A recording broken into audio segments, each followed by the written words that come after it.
just take us back to the beginning, first of all. When were you born? Where were you born? Where did you grow up? Everything like that. Okay. I grew up in southern Alabama in Mobile, the second largest city in the state. So it wasn't like a small hick town like a lot of people think of Alabama, like population of 300,000. I grew up in a conservative evangelical church community. So we were kind of sheltered from the more liberal parts of town. There were gay people out in Mobile, before I came about, but I didn't really interact with them. So grew up in the South. Way too hot. It's the opposite of the weather here. What was it like growing up there for you? It was all I knew. I lived there for 27 years. Growing up in that conservative community where I went to church school and went to chapel every week, was in the worship band, youth group every Saturday night, church every Sunday. My world was like church. Like my family wasn't super religious for the most part, but the influences from our teachers and the principal and the pastor and other kids that were kind of like kid leaders in our youth group really had an impact on me. So my world was very shaped by that. So you grew up pretty normal for yourself, but then there was that moment where you kind of quit feeling so normal. Yeah. Well, I would say it happened gradually. Like two of the negative memories I have of my childhood, which not all of it was bad at all. There's a lot of good there, but like the two defining negative elements were, one was I was effeminate in a society where you need to be masculine, and the other was growing up in this really conservative community where the popular kids were the religious kids who were also showing physical manifestations of the Holy Spirit invading their bodies. Or that's what it looked like. Speaking in tongues, slain in the Spirit kind of thing. And I wasn't having that experience. So I was looking at, okay, something's wrong with me. Like I've got some kind of sin inside me that makes me impure, and God can't touch me like he touches the other people. So I kind of connected the two. My effeminacy with kind of the reason why I wasn't saved. And that was really hard. When you say you were effeminate, like what do you mean? What would you do? What would you do? I had like a Barbie playhouse when I was 5. Like, it was like 4 feet tall and I was 3 feet tall. So I like got to live inside a Barbie house. Just all of everything I like to do is not stereotypical like boy activity. I hated sports. I played with Beanie Babies. I collected dolls. I think like my older relatives made comments about me when I was a kid, like he's going to be a faggot one day or something. And, my mom wasn't having any of that, but she still kind of like gave me all the Barbie dolls and stuff. Well, so, did you grow up in like a very charismatic area, I guess? Like, was it like Assemblies of God type of stuff? Because that's what it sounds like to me when you say like they're speaking in tongues. Yeah, so this church community calls themselves non-denominational, but as I learned later, it's the same vibe as an Assembly of God. Very charismatic, very emotional. A lot of emotional manipulation kind of stuff going on, looking back on it. Every Saturday night and every Sunday, I would be at the altar bawling my eyes out, trying to have the Holy Spirit come to me, because that was evidence of you being saved and being a good person and being loved by God. That's what I thought one needed to do in order to be like a good person, basically, and to have a real relationship with God. It floored me when I met other religious denominations who had more moderate beliefs, because ours were a bit extreme. Yeah, so like when you were 5 years old, that's when you said like there were some of those tendencies, but you probably didn't notice that. So when do you think you realized, like you started realizing like, oh. Yeah, so I didn't have a name for any of the homosexual feelings for a long time. I just knew I wasn't manly enough to be top dog in my family or school. It was a detriment, and it made me insecure. I started having like feelings like when I'd see shirtless men on TV, but I didn't know what that was either. When I was 10 years old was when I finally had a moment where I had to look this in the face. Was at my grandmother's house for Thanksgiving one year, and a girl cousin had been on her computer looking at images of naked men, and I was getting on that same computer right after her to get on the AOL chat room, the worship chat room where we would like type like the lyrics to worship songs. It was so corny, but that's what I would do as in my free time. But yeah, so going to do that, and what's on the computer but like naked dudes. And I didn't understand what I was looking at, but I couldn't stop looking at it. And then next thing I knew, my uncle walks in. So like immediately when I have this like really powerful like attraction to this thing I have never seen before, then it's also like compounded with shame of like, a male figure in my family saying like, this is bad. Like, you can't do this. Why did you pull this up? And I didn't know what to say. Later on, my grandmother, whose house it was, who was like kind of the most religious one in the family, also talked to me. And I kind of got the angle of this isn't okay with God either. So it's kind of a double whammy. So that was my intro to this whole thing. So lots of shame.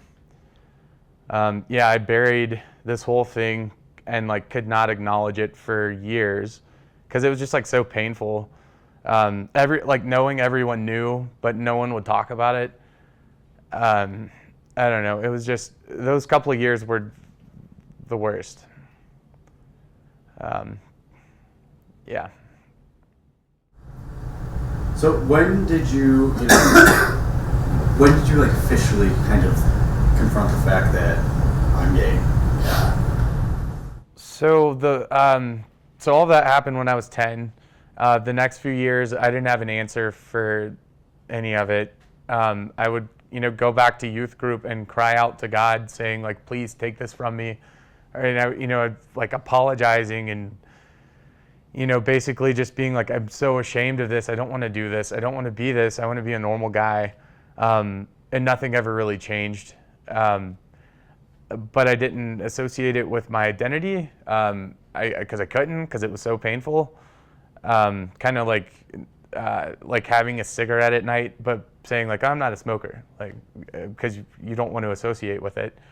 But eventually, I was having so much trouble kind of like pretending to be straight and like trying to date girls and fend off gay jokes and stuff. I was Google searching one night for like, I don't want to be gay, like help me God or something, because I turned to the internet a lot for help. So I couldn't really get it in my community or my family, maybe because I was just too afraid to. And I found this website that basically said, God knows who you are and like what you're like right now, that you're attracted to the same sex. So like that was huge. And then it also said, God loves you too, just like you are, which was the opposite of like how I'd been feeling for years of like, this is the reason why God doesn't love me. Like this is why I'm not having the same physical experience of God as the people I'm seeing around me. So it's like direct opposition to that.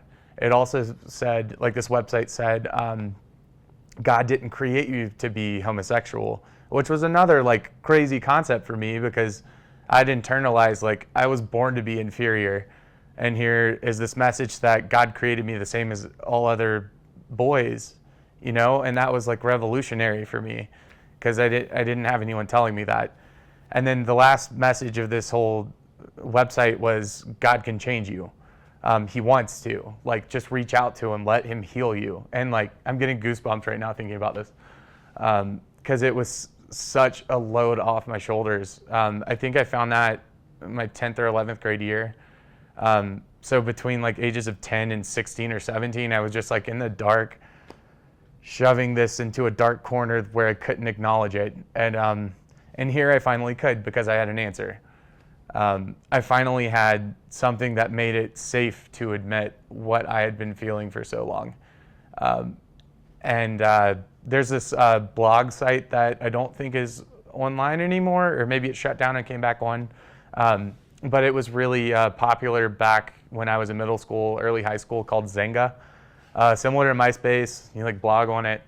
I was already on that, and I just happened to start looking into other avenues of like places where like people are preaching this message of like God loves me like I am and can change me. And I found that like a blog ring, like a Facebook group on Zynga for people with same-sex attraction. So I started getting involved online and like talking to other people who were on this blog ring. And that was really cool because I'd never really made gay friends before. And here we are talking about, you know, our experiences of, you know, like the shame that we all feel. And that's kind of a healing experience, you know, to connect with people on that like real raw level for the first time.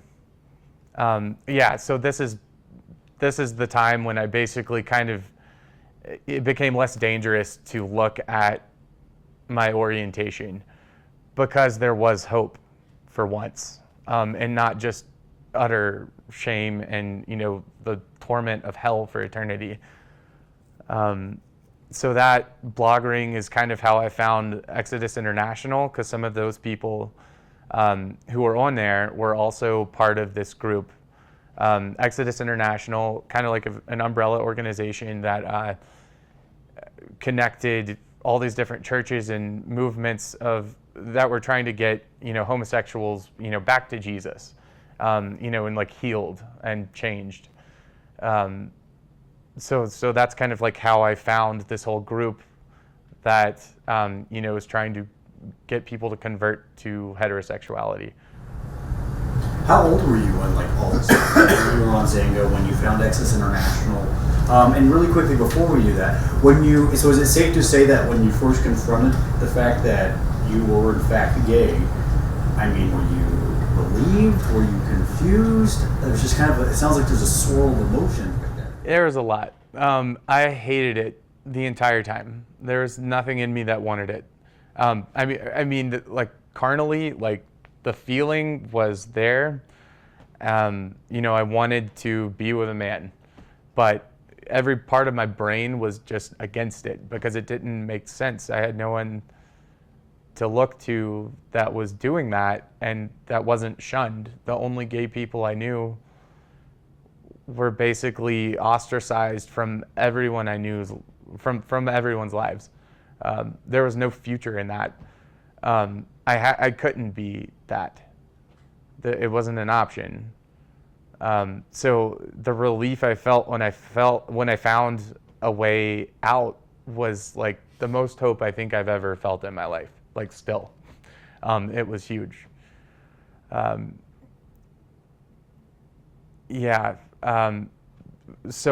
that's why I was able to kind of acknowledge what I'd been feeling. And also it was like really hard to just like carry that alone for a long time.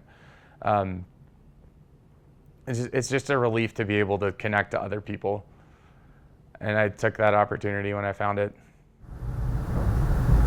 And how old were you again? Oh yeah, so when I found Exodus, I was a junior in high school.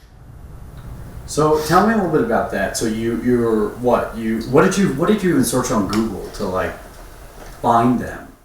I mean, it was through whatever I was typing that night of like, you know, like I don't want to be gay, like God help me. I did a lot of that kind of Google search. You can find anything you want on Google. Just like type any question you have and you'll find like endless things. But that was the first time I learned that. And so what happened after you first discovered Exodus International? So a lot of these people on Zynga encouraged me to go to the national conference that summer, which was in Santa Ana, California. So I looked into it, and it was $1,000 or something for the registration, and then I had to like pay for a flight and all this stuff. And I'm in high school, I don't have money. So I had to ask my mom for money and for permission to fly across the country alone to go to gay camp. So that was how I came out to my mom. I mean, I think she probably knew when my uncle caught me on the computer. I think everyone knew and just shoved that away into a dark corner of their minds. But we didn't talk about it again until I asked for permission to go to the conference. So she said yes. I presented it to her as basically, I have these same-sex attractions. I laid out the whole storyline I'd been told of like, God didn't create me this way. He wants to heal me. This is just me being a broken person. And this is my way to heal myself. And she was on board. She didn't know better. And I came to her with confidence that I'd found something I needed. So she let me go. And she supported me. And I don't think I told anyone else for a while. But yeah, so that summer of 2006, I was 17. I flew to Santa Ana, California. And I remember getting off the plane and finding the shuttle that was going to shuttle us from the airport to the college campus where we were having the conference. And I like would not make eye contact with anyone standing around me at that like shuttle stop because I was like so petrified. And I get in the shuttle and then these other people are just like yapping away, just like completely comfortable with each other because I think they'd been involved for a while. And once I like let go and just like started talking to them, it just was so powerful because like without even talking about our backgrounds, we knew why each other were there. And like people saw me and I was safe. This whole time, the couple of months beforehand, I'd been online with people, but I hadn't been in person out and in the open with other people like me. And like, it was just, one of the most powerful experiences I've ever had. That entire week I was like on cloud nine. I felt so much hope. I connected with so many people in like a real way. Like we really bonded and I still keep up with a lot of them actually. Like we've kind of followed each other's journeys through the years, which has been kind of fun. I'm honestly grateful in a way that I found that group. I'm also like pissed off that I got involved in that too. But so that week I had a roommate who was also an author of, I think the title is Loving Homosexuals as Jesus Would. Which now I roll my eyes at because I mean, like, you're also a homosexual who I think is, this author, that's currently doing the opposite of what he was writing about, and he was also kind of hooking up with guys in our room, so he wasn't my favorite, but it was a really cool week. We did a lot of like bonding activities. Like playing games and like get to know you activities. We like spent all day every day together. We'd play tennis. We'd go to meals. So the feeling of this conference was much like my charismatic church at home. The worship felt the same emotional, like raising your hands and like getting filled with the Spirit kind of thing. Maybe it was a little dialed down. I don't remember speaking in tongues, but it felt the same. So I felt like I was at home. And we're all already emotional because we're all just raw and bare and, all out to each other. 1,000 of these emotionally vulnerable homosexuals in a room who all feel like they're on the same journey. Like it was just such an intense week. And we'd have, Bible study and like, the normal stuff you do at a church camp. And then the unique thing about this conference was, the message of, God created you like every other male or female to be a heterosexual and heterosexually produce. But somewhere along the way you were broken, whether it be like abuse by relatives, or you were raped, or you didn't get what you needed, you had an absent father, an overprotective mother. There's a whole list of things that could have broken you. So what Exodus was doing was helping you examine your own past to figure out why you were broken. And holding that up to God and saying, I'm not gay. I just never had a dad, and I have this desire for a male figure in my life, and it's been sexualized because life is messy. So God helped me find that male figure, give me a healthy male relationship so I can heal. And the thought was, if that happens, then your sexual feelings go away and you kind of adapt and grow. And this whole time, you really bought into the idea that you actually were broken. I felt very broken.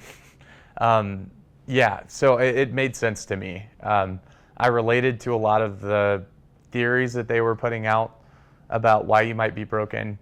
It really did make sense to me, logically. I mean, as logical as that can be. So I bought into it. One of the main images that they used to kind of drive the point home was there's an iceberg, and the part above water is same-sex attraction. Everything under the water, it's a lot larger than the little tip above water, but the rest of it is just all the stuff I was talking about, like abuse and neglect and anything else that can, hinder your ability to grow into a fully formed man or woman. So they had a lot of teaching like that, which resonated with a lot of us. Not everyone, relates to that. A lot of people have loving parents and look back on their childhoods and say, that doesn't add up. I don't relate to this. And the message is well, there's something in there. We just don't know what it is. It's something else. So that's basically what that week was like for me. There was no electroshock therapy. There wasn't anything crazy that I was aware of. The weird parts were basically that you've got all these LGBT people, essentially is what they are, being emotional and vulnerable with each other. They're bound to hook up. Romances happened. Did you have a romance? No, I had not kissed anyone at that point. No, I was very shy about it. Very sheltered and conservative, and would not have gone there that year, at least. The thing is that it didn't end at the conference for you. No. Right? This continued on. You went back home. Yeah. And you found... Yeah, so I went on the Exodus website and found a therapist in town in Mobile, and started seeing him for one-on-one therapy my senior year of high school. So he was kind of established in the Baptist church for the high school I was going to. And he'd been involved with Exodus for a number of years. He claimed that he'd been healed. He had a wife and 3 kids. Things looked really good from the outside on that situation. He kind of made me feel uncomfortable, which I did not want to say because I was so new to gay people, and I hadn't really been around them before. There was a lot of flamboyance, a level of flamboyance that I was not used to. So I was trying not to judge it, although many people made me uncomfortable back then, and he was one of them.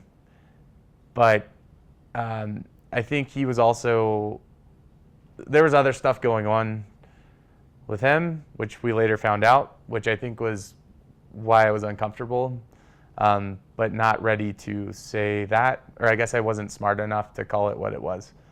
Or maybe you just didn't know. I didn't know. I was very naive and hopeful. What were those therapy sessions like for you whenever you meet with him? They felt kind of invasive at first because I think he had an angle with some of his clients that he was going for. And I mean, looking back on it, I just know that I felt uncomfortable with how touchy he was with me. And it wasn't like anything way over the line, but just, touching the shoulders kind of thing a little more than was desired. So how were the therapy sessions set up? Was he sitting next to you? Was he across from you? Like, how it was across from me. It was like a normal therapy session. Just felt like someone kind of coddling me a little bit.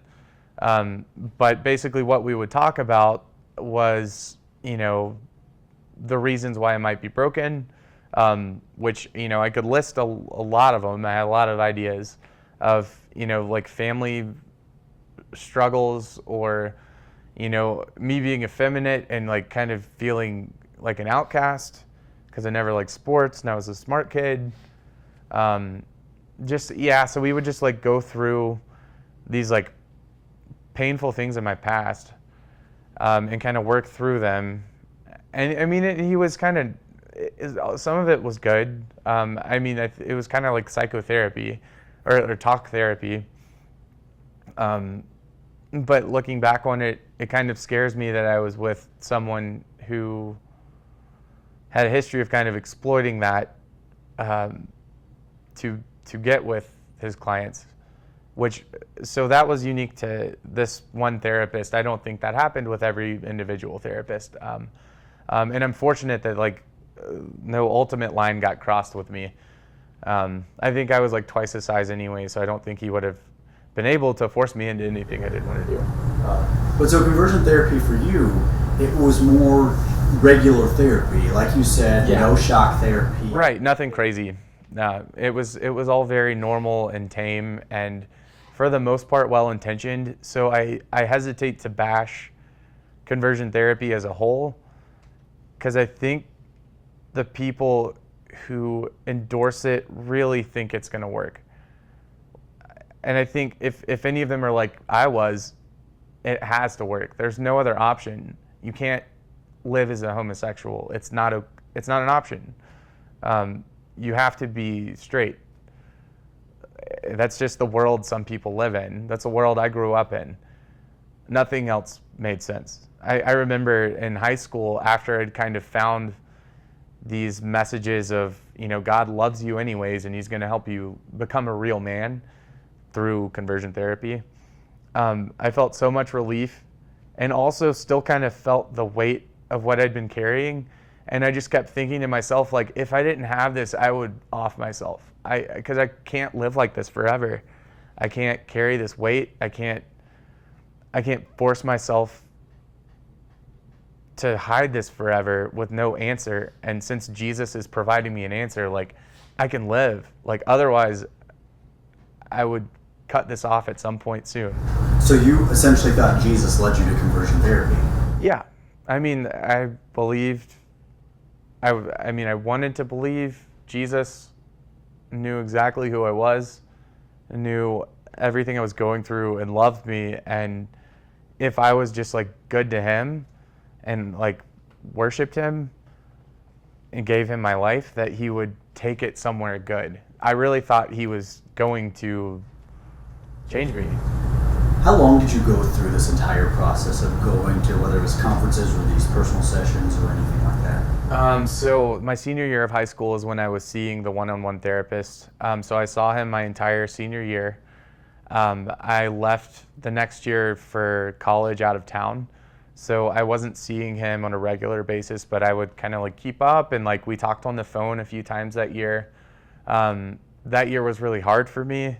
First time being away from home, in a different city, and kind of white knuckling, trying to become someone that I wasn't. I guess I kind of crumbled that year because I just felt like really alone and like nothing was changing. It had been over a year of constant therapy. Maybe like a year and a half from the beginning of the summer of the conference to, midway through my fall semester of college, freshman year. I was involved in a group for the first, like a small group that met once a week at a Assembly of God church, which is when I learned that Assembly of God is basically what I grew up in. So I went to that, and I just saw these people week after week, like a ragtag group of random ages and like different people types, which was cool, but no one was changing. They were miserable. No one was thriving. There was a mountaintop experience at the national conference, but outside of that, everyone lived like terrible lives. I lost the hope that I had because it didn't seem like there was anything good for us. That the God that I was told was going to change us was not there, and I got disillusioned. Yeah, that year was probably one of the darkest of my life because the answer to this shameful thing I had never been able to look at was now crumbling. And there was no one who understood that was happening. Like the people in the group were still white knuckling and they refused to say they weren't changing. And then no one else, I mean, I'd told a few people in my life, but not many, but they didn't know anything about gay people. They obviously didn't know anything about conversion therapy. Like no one knew what I was feeling. I had no roadmap. Like thinking of the future, I couldn't think of one. I couldn't see one for me. So I basically, well, I mean, before that happened, I found out my therapist back home had been sleeping with clients and had stuff on sites and things. And my best friend was his receptionist, which was a random coincidence. But basically, I watched that therapist kind of come clean and lose his family, his license, and his mental health. So I watched this support of mine basically lose everything that was important to him and lose his mind. So I really wasn't feeling good about where I was. So I left it. I felt like God wasn't there. He wasn't listening to me. He wasn't helping me anymore. I didn't believe, what anyone was telling me about how they were thriving, because they weren't. And I didn't trust the people I grew up with to kind of help me work through it, because I guess they just scared me. I mean, I didn't really try. I'd gotten a few messages over the years that gays were not welcome in this church. So I quit believing all of it, and went through a very difficult couple of months and years that felt very alone. So, I mean, as you're talking about all this, you're kind of like tearing up a little bit. Yeah, it's not easy to talk about. It's just weird because there's never been a place to talk about it. I mean, I've talked about it, whether people wanted me to or not, over the years, because I've had to process things, but it's never been something where like other people have been through it. Like there's not a lot of other people to relate to. Like I've got the other people that I met in Exodus, and some of them have kind of gone along similar journeys to me at this point, so that's nice. But it just, were so many years of just confusion and feeling alone, and like there wasn't a future. So it's like now that there's like now that people are listening to this story, and like, Boy Erased came out, it's just a lot. I didn't ever think life was going to be like this. I didn't see a future. And now things are so much different than they were 15 years ago. Like Exodus is no more. People in my hometown are like way cool with gay people. Like if I grew up there now, I think I wouldn't have wasted so much time, which that thought is hard. but it's what happened, I guess. To be fair, I have that thought all the time too. Yeah, I'm sure a lot of us do. I'm actually so much more popular. I go back home than I was back then. I got enjoyed the same. I hate you for that. That's why I looked at you when I thought. What I want to ask though is, like, as hard as it's all been, and it's been a journey. Yeah. I mean, it's been quite the journey for you. How do you feel about yourself now, as you are? So now, after many, many years of trying to accept myself and kind of rebuild, I've put a lot of work into rebuilding. I kind of threw away all the privilege I had, like the good things in my life, like a college scholarship and like good relationships that I severed and a lot of money. Yeah, a lot of stuff went out the window that I've had to work towards building again as a new person. And it's taught me a lot about myself. And I feel like I'm like a real person because of it. And I've also had to like coexist with other people that aren't gay who accept me, which has been huge because I never thought that would happen. It's been weird, but I'm glad that I've made it to where I am, because life's a 180 from where it was 9 years ago. So through all of this, you love yourself now. More than I did, a lot more than I did, and that it took other people loving me. Luckily, a lot of my family has been right there with me through every struggle. They didn't understand it, but they've tried, and they've like kind of held my hand when I needed it, even if they didn't like know the right thing to say. Yeah, and friends have been a big help too. What's your mental health been like, all the way from childhood to where you are now? Oh, it took a dip. Leaving Exodus, my mind was not right. Basically what it felt like was taking my worldview and ripping it to shreds and completely rebuilding it. So I was not operating out of like a grounded person's mind for a while. Nothing made sense to me. The world was upside down.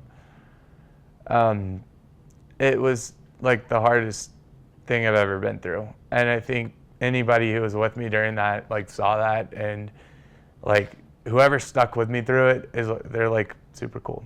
So yeah, it was hard.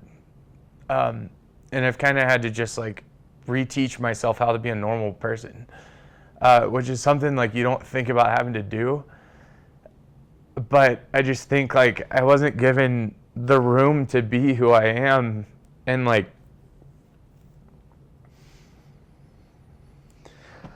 yeah, it's just scary having to completely figure out the world again and figure out yourself again and test things out to be like, well, am I allowed to be here, or am I going to get shot by these people who, say they're going to murder gay people? Like, it's been hard. I'm lucky to be where I am now. A funny thing, I met a producer a couple years ago who wanted to create a TV show about conversion therapy and thought I'd have some funny stories. I end up telling him about my experience, and it's like this morbid. And he was like, well, let's check some of your friends, because they've got to have some good ones too. So it was like the first time I had caught up with some of these people in a few years, and like almost all of them were like doing pretty badly still. And I really think like this whole, I don't know if it's conversion therapy itself that is so damaging, or if it's the circumstances that leads people into conversion therapy that are damaging. But I know that like the people that have been through this are just like struggling so hard now, like whether they admit it or not. Like, we weren't raised to love ourselves or to be allowed to exist. Like, we're going to hell because of just our presence on this earth. And you're actually taught to buy into that idea. That was the truth. We didn't have a choice. There's no other option. And I mean, like, some of those people are still trying to white knuckle it, which is crazy to me now that people can still be in that bubble, but people are, whether we realize it or not. Like, if we live like near other open-minded people, it doesn't mean the whole world does. Yeah, I just think this whole thing kind of just screws with people's heads and makes life a bit more challenging, at least in the journey to find your way out of this ex-gay world. Going through what you've been through and, well, getting to where you are now in life, what would you tell someone who is struggling just like you did, who may be considering conversion therapy? I would say, don't let fear keep you from leaving the people that you grew up with. It's scary to have to go out on your own to find something to help you, but sometimes what you're born into isn't enough. The people you grow up with aren't enough. They might love you and they might be well-intentioned, but some people just don't have what you need. So, like, if what they're telling you doesn't resonate with you, if it feels like it's damnation, that's not where you need to be. Is it a message of just love yourself? Yeah, well, love yourself, but find other people to teach you to love yourself, because I don't think you can. I don't think you can love yourself if that's all you know. Like, and maybe you can, maybe other people can, but I have to be taught how. Yeah, like, go find other people to love you as you are, because that makes a huge difference. It accelerated my whole process. I talked to some people in Alabama who are kind of set in their ways, and while it's scary leaving town and leaving everything you've ever known, I would hate to be back there never having explored other options, because that option that we were given is so suffocating. What else do you want to add? I don't know. We just recently, the governor is about to sign this piece of legislation that bans conversion therapy for minors. Mm-hmm. I mean, you probably would support an effort like that because as a minor, you didn't know what you were doing at the time. Nope. I would, I definitely support that. I'm really happy that the country is moving towards officially recognizing this as damaging for young people. Young people don't have a say for themselves. Their parents dictate what they do. So to have, the government dictating it for them is good. It's a really good thing. I think it's going to prevent a lot of mental health issues and just a lot of pain and wasted time. Pain you suffered. Yeah. And a lot of other people too. I think we're good.